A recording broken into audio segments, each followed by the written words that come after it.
Quelle a été la stratégie utilisée par les avocats de Dadis Camara aujourd'hui, mardi 18 juillet 2023? Dans cette vidéo, nous vous disons tout. Suivez.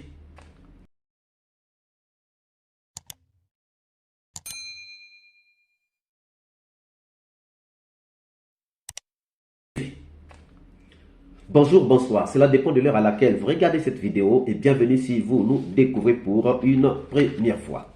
Alors, quelle a été la stratégie utilisée par les avocats de Dadis? Les avocats de Dadis savent que le temps devient crucial pour eux, le temps devient fatidique pour eux, il faut faire attention. Avec Marcel II, il faut faire attention parce que c'est leur tour à eux de poser des questions.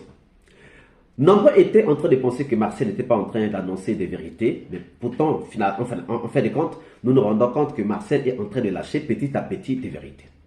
Et donc, les avocats de de Dadis, qui ont choisi de passer bien après, ont compris qu'il fallait jouer, il fallait savoir jouer, parce que les questions, en fait, les réponses de Marcel attendent seulement les questions. Donc, il faut éviter de poser des questions qui fâchent Marcel. Il faut éviter de poser des questions qui fâchent Marcel, sinon Marcel va dire des vérités liées à ces questions. Voilà pourquoi vous avez remarqué que les avocats de Dadis, aujourd'hui, ont pris une stratégie basée sur deux points. Le premier point, c'était d'éviter de parler de plus en plus de Dadis Camara. Et le deuxième point, c'était de créer le clash entre Marcel et Toumba. Examinons d'abord le premier point. Évitez donc de parler de Dadis. Ils savent que s'ils parlent de Dadis, Marcel aussi parlera de Dadis. S'ils posent des questions sur Dadis, Marcel aussi donnera des réponses sur Dadis. Voilà pourquoi, pour faire passer le temps, ils sont en train d'éviter de pouvoir parler de Dadis Camara. Ils sont en train de parler de Makambo, comment est-ce que Makambo est mort, de Begré, comment est-ce que Begré est mort, et ils sont en train de parler de Sekouba Konaté, c'est lui qui avait dirigé la transition après Dadis. Donc, en fait, ça c'est une partie de leur stratégie. Éviter de parler de plus en plus de Dadis. Donc, parler de moins en moins de Dadis Camara pour qu'il y ait des réponses de moins en moins, pour qu'il y ait de moins en moins de réponses sur Dadis Camara, pour qu'il y ait de moins en moins de secrets sur Dadis Camara, pour qu'il y ait de moins en moins de vérité sur Dadis Camara. Et c'est ça, ils sont sur cette ligne-là et ils sont en train de le faire. Vous allez remarquer que on est en train de poser des questions, on dit mais Marcel est en train de parler de son arrestation,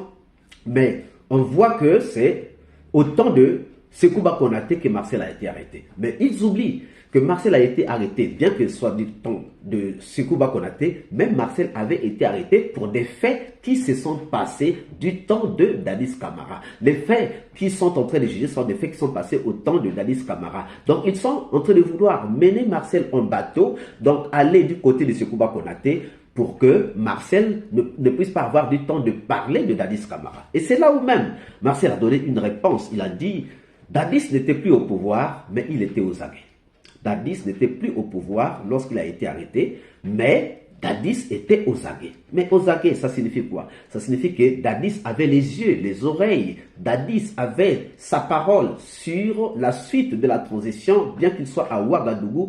Il avait une réponse à donner, il avait des choses à dire sur la junte, surtout que c'était une junte qui était juste une continuité du CNDD. Donc c'était toujours le CNDD qui était là. Et donc, Dadis avait toujours, en tant que président du CNDD, il avait toujours quelque chose à dire. Souvenez-vous, lorsqu'on a parlé de l'affaire de 22 millions, pendant que Sekouba était en train de diriger la transition, ils sont allés avec le ministère, je crois bien le ministre des Finances, avec le président de la Banque centrale. Ils sont allés à Ouagadougou et Dadis avait demandé qu'on puisse lui envoyer une part sur les 22 millions. Donc, Dadis, bien que n'étant plus au pouvoir, avait toujours quelque chose à dire par rapport à tout ce qui s'est passé. Donc, Marcel a raison de dire que Dadis n'était plus au pouvoir, mais Dadis était aux aguets. Donc, il avait ses yeux, les Tchèque-Boro, les Pivi, même lorsque le pouvoir a traversé du côté de Alpha Condé, Dadis était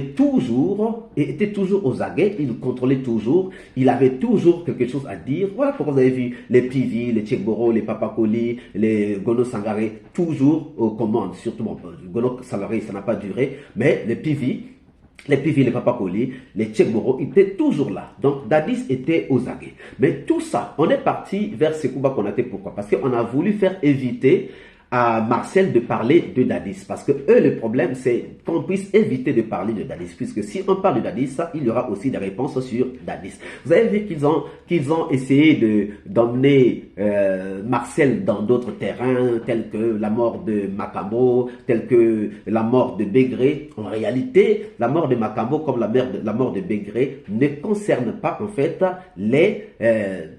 les fêtes du 28 septembre 2009, mais en fait, ce sont des conséquences. Ce sont des conséquences des faits du 28 septembre, pardon. Ce sont les retombées, les conséquences, en fait, des faits du 28 septembre 2009. C'est vrai. Mais, en fait, on est en train de parler, pourquoi on est en train de parler de Makambo, de Bégré, pour éviter de parler de plus en plus de Dadis Camara. Donc ça, c'est le premier point. Le deuxième point donc, de la stratégie des avocats de Dadis Camara, c'était donc de causer le clash, de provoquer un clash entre Marcel et Toumba.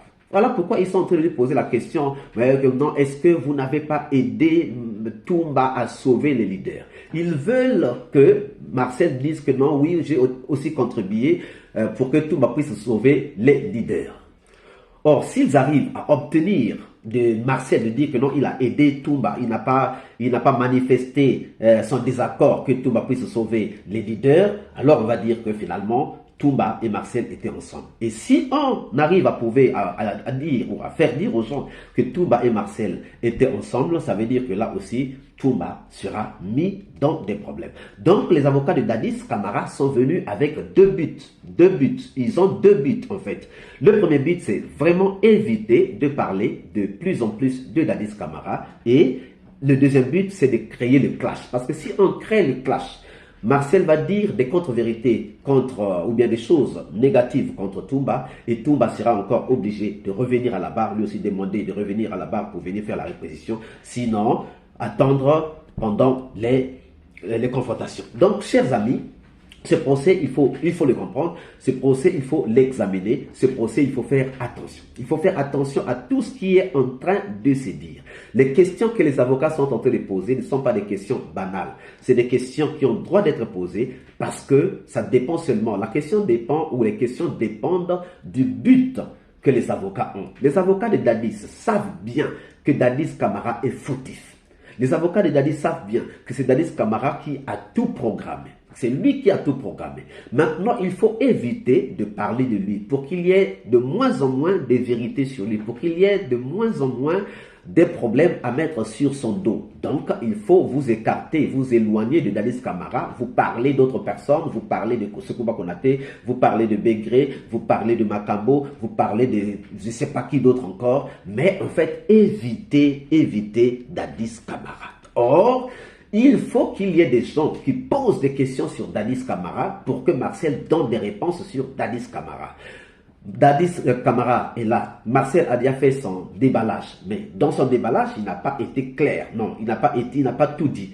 Il a attendu, c'est sa stratégie peut-être, il a attendu qu'on puisse l'acculer sur Dadis pour qu'il lui aussi puisse répondre sur Dadis. Donc, tant qu'on ne posera pas des questions sur Dadis Camara, Marcel ne dira rien sur Dadis Camara. Voilà pourquoi il faut qu'il y ait des gens, il faut qu'il y ait des avocats qui viennent, qui posent des questions uniquement sur Dadis Camara, des questions qui fâchent Marcel pour que Marcel puisse nous livrer Dadis Camara comme dans un plateau en or. Donc, chers amis, ce procès est en train de se tenir et essayez de regarder, réfléchissez, essayez d'examiner. Vous allez comprendre que beaucoup de vérités sont en train d'être dites dans ce procès. Sinon, Marcel ne serait pas revenu à la barre. S'il est là à la barre, c'est pour nous dire des choses. Mais si on n'ouvre pas son cœur, Marcel ne dira rien. Remarquez, il y a un avocat de la partie civile qui a pu faire parler Marcel. Il a commencé par dire quoi? Il a commencé par dire que non, vous êtes venu, vous avez commencé à parler de la Bible et vous avez parlé de la vérité dite par la Bible, mais la Bible aussi dit que la fin d'une chose vaut mieux que son commencement. Donc nous attendons jusqu'à la fin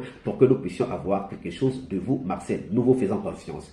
Et donc il a mis Marcel en confiance et Marcel a commencé à relater parce que c'est le premier qui a failli faire parler, en fait, le premier qui a commencé à soutirer de Marcel certaines vérités parce qu'il a su prendre Marcel. Donc, le cœur de Marcel est comme un coffre-fort fermé à clé. Il faut maintenant aller, il faut déverrouiller pour que Marcel nous dise tout ce qu'il a à nous dire. Marcel a des choses à nous dire, nous insistons. Marcel, ce qu'il a déjà dit n'est pas encore ça. Marcel a encore beaucoup d'autres choses à nous dire, mais il faut aller le pincer, il faut l'enculer sur Dadis pour qu'il nous parle de Dadis. Tant qu'on ne parlera pas de Dadis, tant qu'on parlera seulement des Bégré de Macambo, Marcel aussi parlera seulement des Bégré de Macambo. Mais donc les avocats de Dadis ont compris cela, les avocats ont compris, voilà pourquoi ils sont en train d'éviter de parler de plus en plus de Dadis Camara, étant obligés de parler d'autres personnes. Pourquoi? Parce qu'ils ne veulent pas que les vérités sur Dadis Camara puissent sortir. Alors, chers amis, c'était la petite capsule qu'il fallait juste rapidement faire pour vous aider à mieux comprendre ce procès. Et on reviendra dans des analyses beaucoup plus vastes, beaucoup plus détaillées dans les toutes prochaines heures. Quant à moi, je vous dis à très bientôt. Ciao.